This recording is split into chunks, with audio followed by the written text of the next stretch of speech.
Buenos días, buenas tardes, buenas noches para los que están del otro lado. Hoy tenemos un invitado más que especial y vamos a tomar un avión y nos vamos para Miami, Estados Unidos, porque vamos a hablar con un argentino, él es Diego Tomasino, que va a hablar de historias de Come Out. ¿De qué se trata Historia de Come Out? ¿Cómo trabaja la diversidad en nuestro país y en las empresas? ¿Por qué es un activo tan importante hoy en día para las empresas? Y él nos lo va a contestar en esta entrevista. Así que, Diego, bienvenido a mi casa, sería. Gracias, y bienvenido a la mía, acá en Miami. Sí.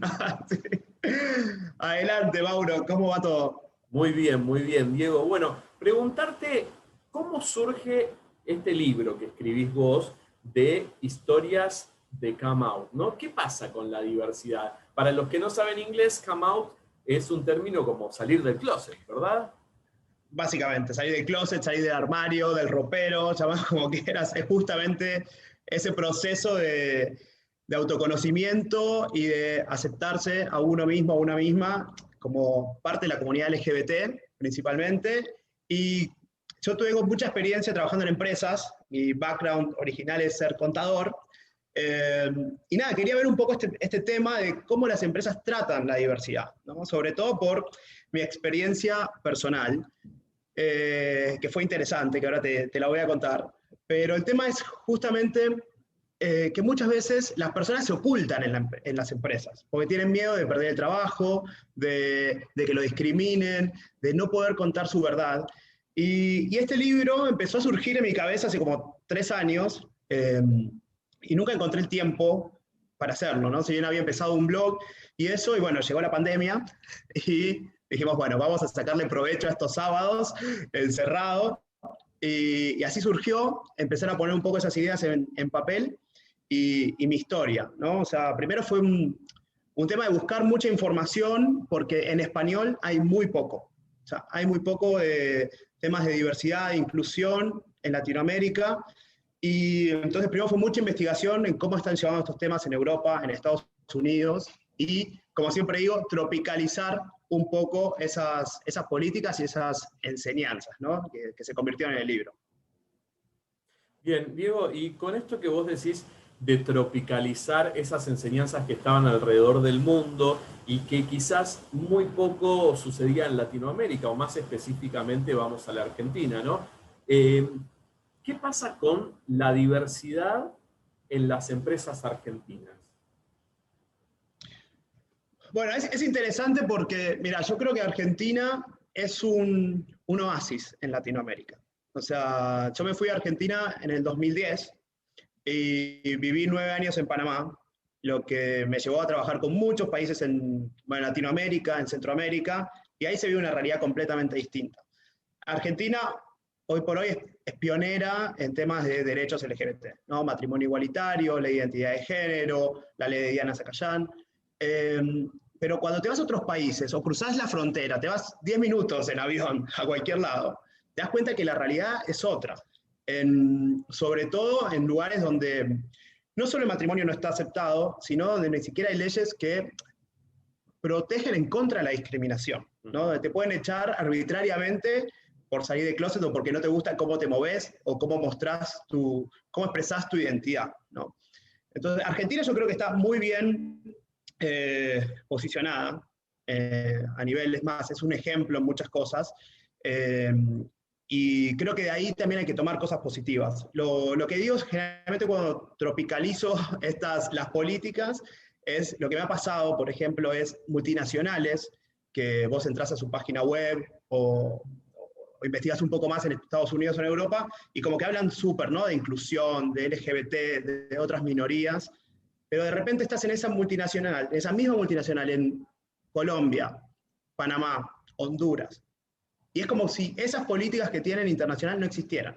No existieran porque las personas que lideran esa multinacional, los líderes, las jefas, los jefes, tienen creencias muy limitantes y muy tradicionalistas, muy patriarcales, que hay un choque, ¿no? O sea, que no te deja abrazar la diversidad. Entonces, por ahí viene la cosa. Bien, Más que nada. y en estas creencias o discursos históricos que quizás tienen los líderes de los equipos, ¿no? Y de las empresas, ¿cómo se puede contribuir, ¿no? Digo, cómo puede hacer que estas historias de diversidad, que el talento, que es el bien más preciado que tienen las organizaciones, pueda ser, a ver, no sé si es la palabra que voy a utilizar, pero empoderado para trabajar en pos de la diversidad, Diego. Bueno, excelente pregunta porque es así, todo arranca y el libro arranca con eso justamente hablando de la diversidad de talentos y lo que se pierde la empresa por no ser un lugar inclusivo o diverso, ¿no? Porque si esas personas se sienten discriminadas, no se sienten a gusto en el lugar de trabajo, se van a un lugar que sí sean bienvenidos, ¿no? Entonces, ahí ya estás perdiendo, la empresa como tal pierde un montón de dinero en temas de capacitación, de retención de talentos, de buscar nuevas personas. Ahí de por sí hay un beneficio económico solo en la parte de reclutamiento y mantenimiento de las personas. Entonces creo que primero todo este tema de empoderar la cultura de la diversidad es primero mostrarle a la empresa lo que se está perdiendo a nivel económico por no ser una empresa diversa e inclusiva. Y cuando la empresa entiende eso y entiende los beneficios de la inclusión, por ejemplo, empresas más talentosas porque tenés más ideas de distintos lados, es más fácil innovar, es más fácil adaptarse al cambio, es más fácil estar en el mercado y competir con nuevas ideas. Una vez que entiende eso, la empresa, hay que trabajar en las creencias de estos líderes que hablábamos antes, ¿no? Entonces ahí, justamente el coaching, ¿no? El coaching ejecutivo, el coaching de diversidad es donde entra para empezar a trabajar con estas creencias y, bueno, implementar la rutina inclusiva como la llamé en el libro. Y con esto que vos traes, también se me viene a la cabeza muchas compañías que quizás la diversidad la dejan solo en una escritura de una landing page o de una parte de su página web, o por ejemplo lo dejan solo con cambiar su logo de colores para el Pride, o por ejemplo participar de una convocatoria, solo una convocatoria de la comunidad LGBT. ¿Basta con eso o hay que hacer más? Obviamente que eso no alcanza, y es más, la propia comunidad LGBT como que está en contra de eso, se conoce como pink washing, ese tema, ¿no? El lavado rosa, que es justamente eso, aprovecharte de los colores, la identidad del Pride para vender servicios cuando realmente la empresa no siente, no vive los valores de la inclusión. Y creo que esas son las peores empresas, porque es preferible decir, nosotros no apoyamos esta causa por diferentes motivos, que está bien, pues te los respeto, pero otra cosa es esa hipocresía que muchas veces tienen las marcas. Entonces, creo que es importante trabajar la diversidad, no solo en junio o en noviembre, como es en Buenos Aires generalmente la marcha, sino todo el año, ¿no? O sea, tener esto de chequear todas las semanas, todos los meses, si tus políticas y beneficios de la empresa son iguales para todo el mundo que forma parte de tus talentos, si haces cosas sociales, si estás trabajando con organizaciones o otras fundaciones para mejorar la calidad de vida de las personas LGBT, o simplemente también luchando por los derechos humanos en general, porque no nos olvidemos que esto siempre arranca de un tema de derechos humanos y respeto. Entonces, cuando las empresas solo llega el mes de Pride y cambian el logo, es como, ¿really? O sea, está bien, hacelo, porque es importante que la visibilidad, pero si el resto de los 11 meses no vivís esos valores, es mejor que ni lo hagas. Diego, y a ver, me pregunto, esta entrevista la van a ver empresarios, empleados, docentes, chicos, chicas, chiques, todos, y me pregunto si un empresario está del otro lado y dice, bueno, Diego, pero ¿para qué hablar de diversidad? O sea, si así estamos bien como estamos, ¿para qué? ¿Qué me va a representar? ¿Qué contestás a ese para qué? El para qué es, primero es que te vas a quedar atrás si no hablas de estos temas. O sea, los temas de diversidad e inclusión están en la agenda del día a nivel mundial. Entonces, lo primero es que todas tus políticas y todos tus servicios y productos se van a quedar atrás y la misma comunidad te va a empezar a sacar del mercado. O sea, no solo la comunidad LGBT, sino la comunidad, el mercado en general. Te saca si vos no respetás estos valores básicos. O sea, sobre todo hay países que son muy energéticos en estas cosas, ¿no? Que te van a la calle si hay temas de discriminación, no solo en LGBT, por ejemplo, el año pasado en Estados Unidos, todo el tema de Black Lives Matter. O sea, pasó algo así y una empresa está en contra de eso, y no, o sea, eso ya no está permitido ir en contra de los derechos humanos o la igualdad, ¿no? O la equidad, como me gusta decirlo. Y después eso, les muestro los beneficios económicos que puede tener también la empresa por el hecho de esto, ¿no? De tener un pool de talento diverso, que no se quede atrás. Y también es importante destacar que no hay que invertir demasiado dinero en esta plata, en este proceso. Hay cosas muy sencillas que les recomiendo a las empresas para arrancar y empezar a hacer ese lugar inclusivo, ¿no? Como poner un cartel que diga, en esta empresa o en esta organización no discriminamos de ninguna forma identidad, orientación, género, raza. Ya con eso, que una persona vaya a trabajar a tu empresa y vea ese cartel, o cualquier cliente que pasa el umbral de tu empresa y ve ese cartel, ya se siente seguro de alguna manera. Y que va a tener ganas de hacer negocios con vos. Entonces, es crear espacios seguros y algo adicional, que sobre todo lo veo más en Centroamérica, no tanto en Argentina, es que, por ejemplo, sobre todo en esto que los estados todavía no dan tantos derechos, ¿no? a la comunidad LGBT, creo que justamente las empresas se convierten en estos agentes sociales, quieras o no, que te pueden dar esos derechos, esos beneficios cuando el Estado no te los da. Entonces, ahí se convierten en factores claves las empresas.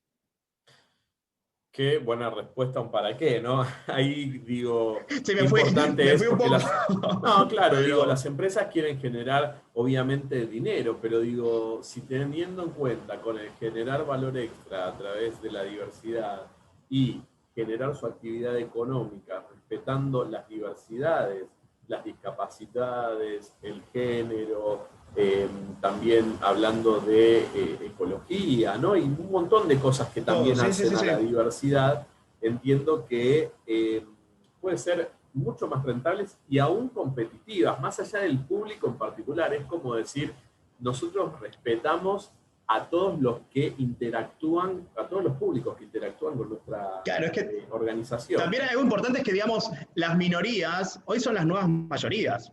Entonces, hoy por hoy, o sea, si vos te enfocás en un grupo muy específico de personas, no sé, clase media, blancas, etcétera, la comunidad misma te va a decir, no, flaco, estás equivocado, o sea, este no es el mensaje que yo quiero recibir, porque yo no soy así, no me identifico con esa marca.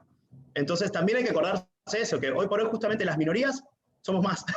Entonces, las minorías son esas empresas que empiezan a discriminar y que te dejan de lado. Y eventualmente el mercado te va a dejar de lado y no vas a vender nada. Sí, también, digo, lo importante, creo, Diego, es tener suma atención con el lenguaje que utilizamos como organizaciones, como periodistas, como empresas, en el lenguaje que utilizamos, ¿no? Que sea equitativo, como vos bien decías. Y en eso creo que los comunicadores también tenemos un rol fundamental cuando tratamos noticias que estén destinadas a la comunidad LGBTIQ+, y también a otras comunidades, ¿no? Porque hoy están cambiando las cosas, y digo, hay coaches de diversidad como lo sos vos, hay empresas y leyes que tratan y protegen a las personas que ya no son una minoría, ¿no? Esto que quedó, creo que como antiguo, es decir, la minoría. Creo que no hay minorías, creo que nadie tiene que salir del closet porque no estamos en un closet, ¿no? Viste, a veces sería genial eso, como eso, no somos ropa para estar adentro del closet, y en ese sentido digo, qué importante es la mirada que podamos darle a través de nuestro lenguaje generativo, ¿no? Que generemos cosas para que hagamos la diferencia en aquellas personas. Y en eso quiero ir a tu historia, Diego, porque digo, hacer la diferencia en las personas no es fácil, y sé que a vos te pasó algo, porque digo, todo este Diego que hoy me traes acá, que es muy exitoso, trabaja de coach de diversidad, que es contador, todo tuvo que ver con una historia. Todo esto desencadenó a este Diego de acá. Tal cual. Tal cual, tal cual. Bueno, mi historia, yo creo que mi historia formal empieza cuando me mudo a Panamá, que para mí fue como mi liberación, ¿no? Digo, bueno, puedo arrancar en un lugar nuevo, yo recién había salido del closet conmigo mismo, o sea, me había identificado como gay en 2009, pero no lo había dicho a mi familia, a nadie, salvo a algunos amigos. Y nada, cuando me voy a Panamá digo, bueno, listo, lugar nuevo, nadie me conoce, estoy a 6.000 kilómetros de casa, living la vida loca, ¿no? Arranco mi nueva vida. Y al mes que empezamos a armar toda la empresa con uno de los socios, salgo del closet con él, ¿no? O sea, como que dije, bueno, tengo que contar mi verdad, y le cuento, y me dice, mira, Dieguito, la verdad que yo sabes que con vos está mejor, no tengo problema, pero guarda con las plumas, me dice.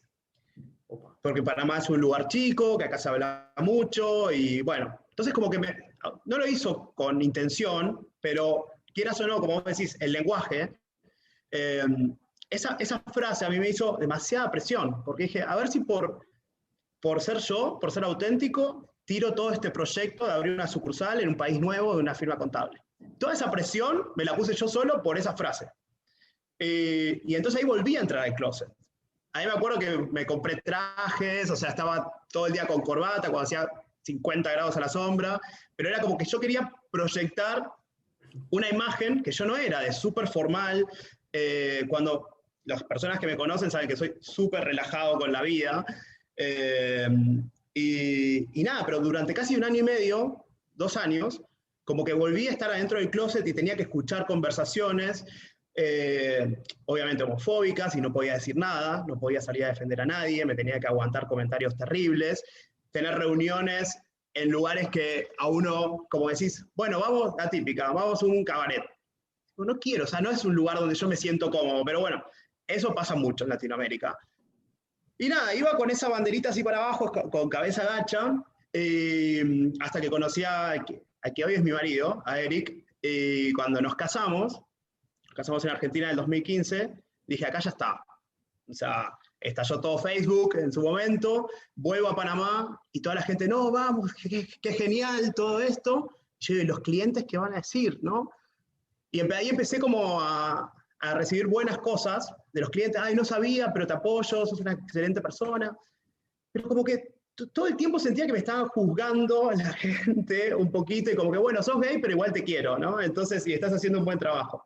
Entonces ahí dije, no, esto hay que empezar a trabajarlo. Ahí me metí en una fundación que se llama Convive, empecé a trabajar en la parte de diversidad empresarial, y justamente evitar estas conversaciones, hacer que la salida del closet sea mucho más sencilla, y también el hecho de ser auténtico. Ahí conocí muchas personas, también gays o lesbianas, que estaban en buenas posiciones en empresas, con las que se convirtieron en mis clientes.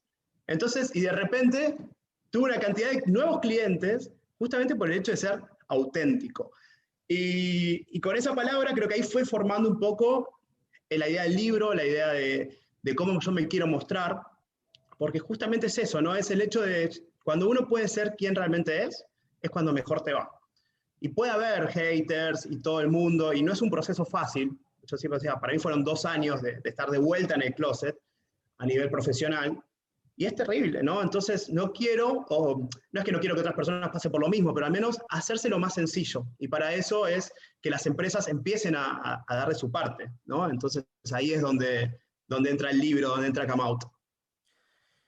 Y para finalizar, Diego, quiero llevarme esto, ¿no? Una frase que recién dijiste y que me parece de mucho valor, y es: cuando uno realmente es quien quiere ser, uno logra muchas cosas, ¿no? Entonces, digo, es una invitación esta frase a que a muchísimas compañías, a muchísimas personas que estén del otro lado pensando en su situación y que pueden ser discriminados por su situación, ¿no? O por su elección, o por lo que sea, o por su discapacidad, que no tengan miedo, que hay muchas organizaciones, hay coach, hay organizaciones, como ya dice, que apoyan esto y que acompañan a las personas a ser quien quieren ser realmente. Y mira, Diego, ayer Instagram hubo una noticia muy, pero muy linda, que Instagram en algunas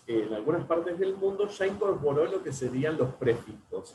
¿Y qué son los prefijos? Bueno, vos lo conocés, pero para la gente que está del otro lado, los prefijos es como quiere llamarse la persona y cómo se autopercibe esa persona, ¿no? Si yo, Mauro, me quiero llamar, que me llamen ella, o que me quiero que me llamen él. Entonces, en el Instagram uno puede poner, y en las conferencias también de periodismo diverso, ya uno pone Mauro, he, his, por ejemplo, él o suyo, ¿no? Entonces, empiezan a hablar de eso. Y como decías vos, las empresas están empezando a incorporarlo.